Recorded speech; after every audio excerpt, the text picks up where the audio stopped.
San Juan de Gorce. Abad. 974. Santo tradicional, no incluido en el martirologio romano. Memoria libre. 27 de febrero. Frecuentemente, los santos, lo mismo que los demás hombres, tardan en encontrar su camino. Así le sucedió a San Juan de Gorce. Hijo de un rico labrador de Lorena, tomó ojeriza al campo, y, contra la voluntad de su padre, se dio a peregrinar con ánimo de buscar sabiduría. Pero no era tarea fácil encontrar la sabiduría en aquellos primeros años del siglo X, que a él le habían tocado en suerte. Como el imperio de Carlomagno, se había desvanecido también la ciencia de sus sabios, quedando, a lo más, algunas lucecitas escondidas acá y allá en los monasterios ruinosos. Juan pasaba de una escuela a otra, pero sin encontrar los maestros que necesitaba. Uno halló que parecía sobresalir entre sus contemporáneos, pero guardábase muy bien de enseñar a sus discípulos más que una parte de sus conocimientos. Ni a una fuerza de oro pudo sacarle Juan otra cosa que los primeros rudimentos de la gramática. A la muerte de su padre, cierra los libros, vuelve a casa, y, más por deber que por gusto, se entregaba a la administración de su hacienda, revelándose un talento organizador. Bajo su dirección, la riqueza afluye y la propiedad familiar se acrecienta. Su mirada está en la casa, en el campo, en los colonos y en los ganados.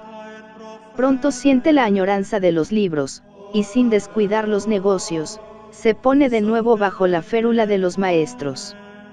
Busca la amistad de los hombres sabios, que son casi siempre los monjes, los hombres que se dedican a una vida de más perfección. De este modo empieza a sentir la inquietud religiosa. Entre sus propiedades hay una iglesia medio derruida.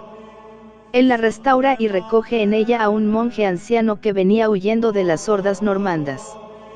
Este ermitaño se convierte en su director, le habla de Dios, le reprende ásperamente sus faltas y pone en su alma más altos anhelos. Juan se pasa las horas en la iglesia, oyendo el martilleo de la salmodia del viejo, que reza en voz alta, saboreando sílaba por sílaba la palabra de Dios. Va también con frecuencia a un monasterio de Metz, donde viven algunas monjas subservents. Hablando con una de ellas, observa en su pecho la extremidad de un vestido extraño, acerca la mano para examinar, y se estremece viendo que aquella religiosa delicada usaba un cilicio de duras cuerdas. Su turbación crece al leer las sagradas escrituras y las vidas de los padres del yermo, se decide al fin, hace confesión general de sus pecados, va en peregrinación a Roma, visita Montecassino y las cuevas del Gárgano, llega hasta las cimas del Vesubio, y de vuelta en su tierra, se pone bajo la dirección de un anacoreta que vivía en un bosque, cercano a Verdún. Este hombre era un gran penitente, pero no podía servir para maestro. Tenía, dice el biógrafo, una ignorancia grosera, y el estólido, hasta en sus ejercicios espirituales, parecía un irracional. Ni se preocupaba de comer ni de cubrir su cuerpo. Tal era su austeridad, que con un pan tenía para vivir 2 meses, y en ocasiones se le ponía tan duro, que tenía que partirlo con un hacha. De cuando en cuando aparecía medio desnudo en los pueblos limítrofes, causando el espanto y la risa. Juan levantó una choza junto a la del loco, como llamaban al solitario, y vivió con él algún tiempo. La compañía no le llenaba por completo, pero no sabía qué hacer. Quería ser monje, y la vida monástica estaba entonces completamente olvidada en su tierra. De estas dudas vinieron a sacarle unos amigos, invitándole a pasar a Italia, donde los monasterios conservaban más pura la disciplina regular, y ya estaban a punto de realizar su propósito, cuando el arzobispo de Metz destruyó sus proyectos, recomendándole la restauración de una antigua abadía de Lorena, llamada Gorce. Aceptaron ellos, y Juan fue nombrado administrador de la hacienda monacal. A los compañeros de la primera hora se juntaron pronto otros muchos, hombres de vasta cultura y de elevada posición social. Los monjes, que vegetaban anteriormente entre ruinas, se vieron obligados a abandonar la casa o a aceptar la nueva observancia, práctica perfecta de la regla benedictina, vigilia perpetua, silencio estricto y predilección por la liturgia celebrada solemnemente y aumentada con multitud de salmos. Terminadas las vigilias de la noche, rezábanse 30 salmos más, 10 por los difuntos, otros 10 por los amigos y bienhechores, y los restantes por las necesidades generales. Las lecciones eran tan largas, que en una noche se leía todo el libro de Daniel. Además de esto, Juan decía, después de prima, los 7 salmos penitenciales y las letanías de los santos, y aún tenía tiempo para cumplir sus funciones de prior, decano, celerario, enfermero, hospedero y carnerario. Hasta el sueño que la regla le concedía solía interrumpirlo para leer o rezar. Ayunaba a pan y agua constantemente.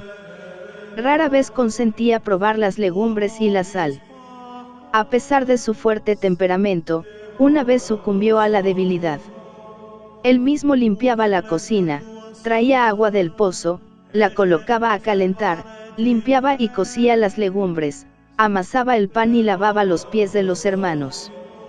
Cuando a medianoche la campana tocaba a maitines, ya había pasado el ojo vigilante del mayordomo por la cocina, las cuadras y los talleres. Al mismo tiempo seguía estudiando con avidez. Conocía casi de memoria los morales de San Gregorio y sus comentarios sobre Ezequiel, y profundizaba también en las obras de San Ambrosio y San Agustín. Leyó los 20 libros de la Ciudad de Dios, cosa que en aquel tiempo era una heroicidad, y su biógrafo nos cuenta que, habiéndose enfrascado en la obra de Trinitate, del doctor de Hipona, viendo que para entenderla le era necesario conocer la isagoge aristotélica, empezó a estudiarla con entusiasmo, hasta que el abad, juzgando que aquello era ocupar el tiempo inútilmente, moderó su curiosidad, encauzándola hacia las lecturas sagradas. No obstante, tenía, ante todo, el talento del administrador. Nadie como él para tratar con los siervos y los matriculanos, nadie más experto en conocer la calidad de las tierras y su mejor utilización. Plantó viñas, amplió y explotó las salinas, formó grandes rebaños de vacas y ovejas, construyó estanques para proveer de pesca a los monjes, decoró la iglesia con toda suerte de objetos preciosos y rodeó el monasterio de un muro alto y sólido. Tanta actividad llegó a oídos de Otón el Grande, quien le envió a España en 956 con una misión cerca del califa Abderramán III. Este se negó a recibirle si no renunciaba a presentar las cartas imperiales, en las que los musulmanes creían ver algunas cosas ofensivas para su religión. Juan permaneció inflexible y estuvo 3 años enteros en Córdoba aguardando la audiencia. Admitido al fin, intentaron inútilmente los cortesanos persuadirle a que se lavase, se arreglase el cabello y se vistiese los vestidos nuevos que le ofrecían. El mismo califa le envió 10 monedas de oro para comprar las cosas necesarias. Él las recibió, mandó que diesen las gracias de su parte al soberano y repartió el dinero a los pobres. Admirado de aquella entereza, Abderramán acabó por acceder. Vióse al hombre de Dios cruzando los dorados salones de Medina a Zahara, caminando entre filas de guardias y visires, sin más adorno que el burdo sayal monástico. El califa, que estaba sentado sobre cojines con una pierna sobre otra, diole a besar la palma de la mano, signo de honor que solo se concedía a los grandes dignatarios, y habiendo mandado que le acercasen una silla, conferenció con él largo rato acerca de la organización del Imperio alemán. Nombrado abad después de su vuelta a Gorce, tuvo la alegría de ver que su monasterio se convertía en centro de una gran renovación benedictina, y en alma de intensa vida religiosa y social.